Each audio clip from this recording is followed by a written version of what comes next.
In this video, I'll demonstrate how to use Jira effectively for project management in 2025. First, create new project by selecting the appropriate template.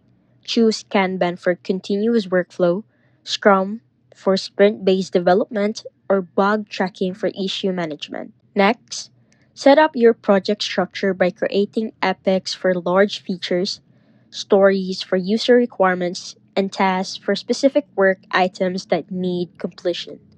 Then, customize your workflow stages to match your team's process.